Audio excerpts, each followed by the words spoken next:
I'm not going to sugarcoat this by telling you that Botox or a few stretches will get rid of that tightness in your neck and shoulders, because Botox doesn't fix rounded shoulders or weaknesses in the body. It paralyzes the very muscle that's been working overtime to hold you up, and stretching alone won't fix it either. Because most people don't need more stretching, they need more stability in the back, the shoulders, and the core. Because your body works as one system, and when one part gets weak, another takes over and tightness begins. One of the most common areas where this happens is the upper back. The largest muscle that runs across your upper back from your neck to your shoulders is called the trapezius, and it's divided into 3 parts: the upper, the middle, and the lower traps. And the main muscles that stabilize them are the lower traps, your serratus, your rhomboids, as well as your deep core. And when they're weak, your upper traps take over and your back collapses forward. That means if you have overactive traps like I used to have, you probably have underactive stabilizer muscles, which make your traps compensate and grow. And this leads to constant headaches, neck pain, and rounded shoulders that always feel like they're hanging forward, making your collarbones droop down instead of angle up how they're supposed to be.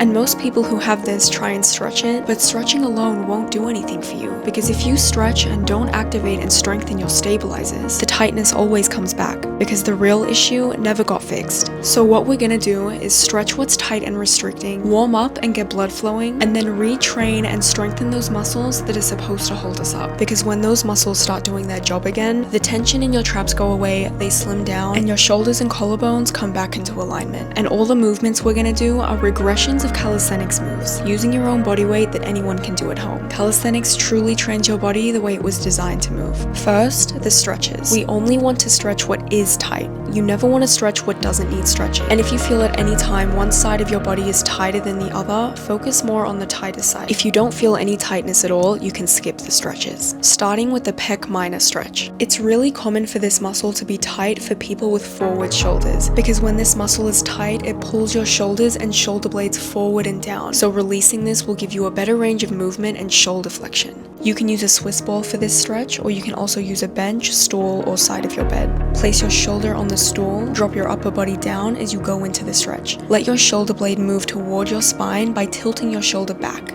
Have your elbow bend at a right angle, or you can move it to any angle to where you feel the stretch in your pec minor. Breathe in and press your shoulder into the chair for 5 seconds. Then breathe out and lower into the stretch, holding it for 5 seconds. Again, you should feel it here, and you want to do this on both sides. Next, we will stretch the pec major in the same exact position, this time with your forearm on the chair or the ball instead. Now this will stretch your entire pec muscle. Again, drop your body toward the floor when you reach a comfortable stretch. Breathe in and press your forearm into the chair for 5 seconds. Breathe out as you move further into the stretch. There should be no pain in your shoulders or joint, only a stretch in your entire chest. Now for the levator stretch. This stretches the levator muscle across the side of your neck, and again, for a lot of people, this muscle is very tight. Sitting up, place one hand behind your neck, turn your head away from that arm, and look down. Let your other hand rest gently on the top of your head without pulling. Take a deep breath and let your head go further into the stretch. Hold this for 5 seconds and repeat on both sides. Now our final stretch will be for the lats, because when your lats are tight, they pull your ribs down, and this stops your shoulder blades from lifting properly, which makes it harder to raise your arms. Lean into your chair or ball as you go into the stretch. You can twist side to side as you feel this in your lats, holding for 5 seconds each side. Now that we've finished the stretching, we move on to strength and stability, starting with the warm-up. Now these are the perfect activators to really warm up and bring blood flow to your upper body. Sit up tall, bend your elbows to your sides, keeping your chest open and neck relaxed. Think of squeezing your shoulder blades on your way out, letting them touch. As you bring your arms back in, don't let your shoulders round forward or your chest collapse. Think about the movement coming from your upper back, not just your arms. Doing these for 30 to 60 seconds. Next, in the same position, this time bring your hands overhead and back down, letting your shoulder blades touch on your way down, keeping that tall position for another 30 to 60 seconds.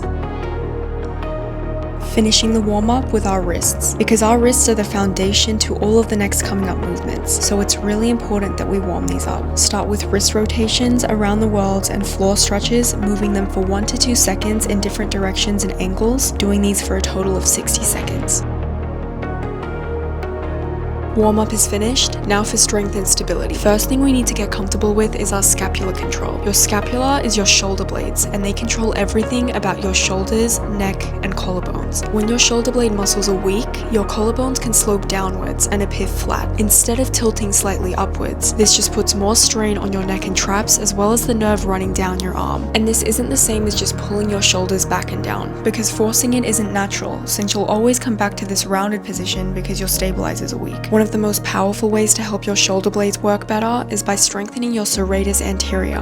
This is the muscle that wraps around your ribs and keeps your shoulder blades flat against your ribcage and rotated upwards in its correct position, so your traps don't have to overwork and your posture and collarbones stay lifted. From here, we will do scapular push-ups. We do this with retraction and protraction. This is retracted and this is protracted. When retracting, think of pulling your shoulder blades back and down towards your spine, while protracting your scapula is pushing away from your spine. This is going to work your serratus stabilizer. We start in this position. If you're a beginner, you can do these on your knees. We don't want to do this, and we don't want to do this. We want to keep everything neutral and stable. Now turn your triceps towards your underarms, rotating them inwards, and protract your scapula. You'll feel this down the side of your ribcage. That's your serratus anterior working. And if you're doing this in the plank position, you'll also feel this in your shoulders and core because it's a whole body movement. But we mainly want to feel it in our serratus. Hold this for 3 seconds at the top, retract and protract. Doing this for 3 sets of 6 reps. Now, if your elbows do this and hyperextend, or if you feel more unstable at your joints, you might have something called joint laxicity. So the best thing to do for beginners is to have a slight bend at the elbows as you flex your triceps. This will put the pressure onto your muscles and not your joints. And by doing these, you'll eventually progress to the full push-up, which everyone should learn to do with these, because the push-up is the best way to get the most out of your body because it engages multiple muscle groups and requires no equipment. Next, we do Y raises on the floor. This strengthens your lower traps, so doing this after the serratus work is perfect because they work together to keep your scapula controlled. And this counteracts habits like using your phone, laptop, or sitting a lot. Lie face down, arms in a Y position, and thumbs up. Move your shoulder blades down and together. This is retraction plus depression. Now lift your arms off the floor and keep your ribs down. You should feel this in your lower traps. If you don't feel it yet, find the best direction for your arms. You might feel it more with your arms a little closer or wider apart, but still in that Y position. And you can do this with one arm first on each side if that's easier, if you find you don't have that shoulder mobility to do both arms at once. Doing this for 3 sets of 8 reps. Now we have Y raises on rings. The raises we did before eventually progresses to using a pair of rings to add more resistance that strengthens and stabilizes even more. And the rings make this perfect for beginners since they're more adjustable. You can walk your feet back to make this easier, or walk forward and lean back more to make it more challenging. 3 sets of 8 reps.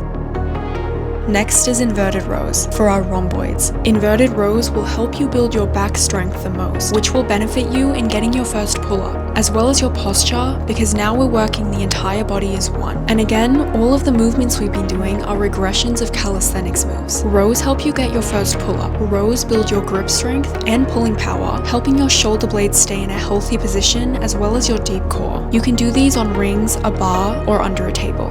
Remember to retract your scapula during these and not have a rounded back, because scapular retraction will strengthen lats, your mid-traps, your lower traps, rhomboids, and rear delts, all of the stabilizers. Another 3 sets of 8 reps. Now our final exercise is the prone cobra, thoracic extension. This movement is designed to strengthen and retrain your postural muscles. Postural muscles are mainly made up of slow twitch fibers, which means they're built for endurance and holding you upright for long periods throughout the day, not short bursts of strength. That's why the key with this movement isn't doing quick repetitions up and down. We want to hold the position for longer periods. So by holding and practicing this, you're essentially retraining your muscles to lock in that good posture and resist the rounded shoulders and slouching that comes from sitting too much. So it's best to make it your goal to hold this position for long periods, aiming up to a 1 to 3 minute hold. Keep your arms by your sides, lift your chest a little off the floor, rotate your arms so your thumbs face the ceiling. Keeping your head straight, hold the pose, start with 20 seconds, and rest for half of that time, 10 seconds. Repeating until you reach 3 minutes total.